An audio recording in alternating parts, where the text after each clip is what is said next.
Jeet Kune Do, according to Bruce Lee, meant the way of the intercepting fist. I guess like if a punch or a kick is coming your direction, the man's energy is coming towards you, you want to try to intercept the person's force and use the opening, such as if a person is firing a punch at you, he's leaving his chin open, he's leaving his ribs open. If he's firing a kick, he's leaving his midsection open, he's leaving his groin open. He's immobile, he can't move if he's standing on one foot executing the kick. And then you can take advantage of the person's weak points at that particular time. To me, Bruce Lee studied a lot of J. Krishnamurti's philosophy. And to me, Jeet Kune Do, philosophically, was Krishnamurti's philosophy. It was a combination of the Taekwondo kicks, boxing, footwork, some Latin dancing type footwork. He used a lot of the Wing Chun punching techniques. So Bruce Lee, in my personal opinion, Jeet Kune Do was a combination of all the best aspects from a philosophical point of view to an athletic point of view to a martial arts point of view. As far as he was concerned, Way of the Dragon would be seen only by local audiences. Raymond said, "Would you like to be in a Chinese movie?" I said, "Well, why not? I haven't done that before." So I hadn't even heard of Bruce Lee, to tell you the truth. But then I got to know him, and he's from San Francisco, and I'm from San Francisco, and he just turned out to be a terrific guy. A lot of fun, joking all the time, and being on the set was a party.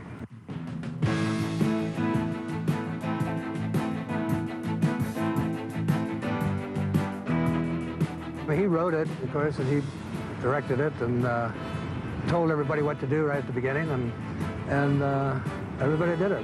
We rehearsed it, and then one take, okay, next. So it went fairly quickly.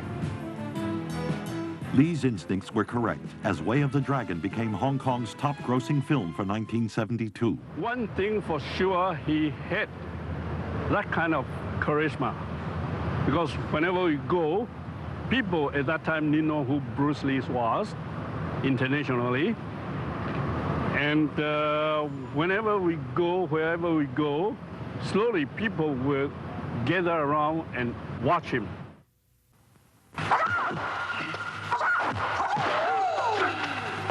Raymond asked me to read a script and to break down the script, so I did that. And in the beginning, I felt that the script wasn't for Hong Kong at all. So I told Raymond Chow about it, and I made out a budget and so forth. And then they came and started shooting. Bruce gave a lot of idea over there, and as well as the director, Bob Krause. So they discussed about how the development of the story, the scene, and especially Bruce will be talking about the fights. Bruce Lee was finally on the path he'd originally intended, but instead of going to Hollywood, Hollywood came to him, and as always, on his terms. Production of Blood and Steel began in December 1972.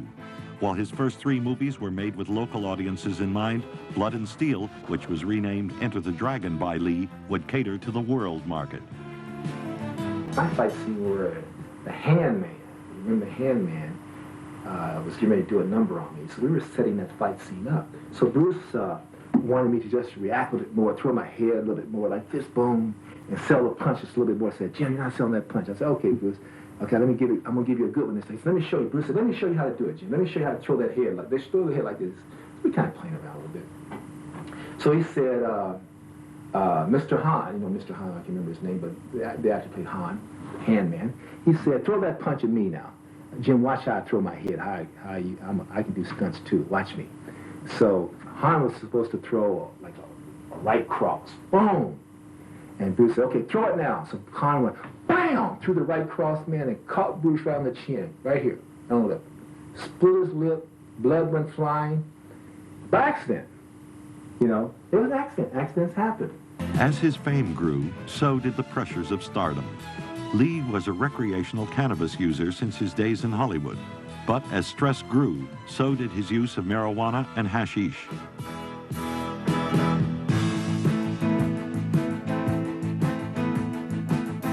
I just know that Bruce also, outside of the film business. He was under incredible pressure. He was constantly, not constantly, but he told me people wanted to challenge him in the streets, and he was always watching his back. And I think at one point, it came to the point where Bruce was carrying a gun.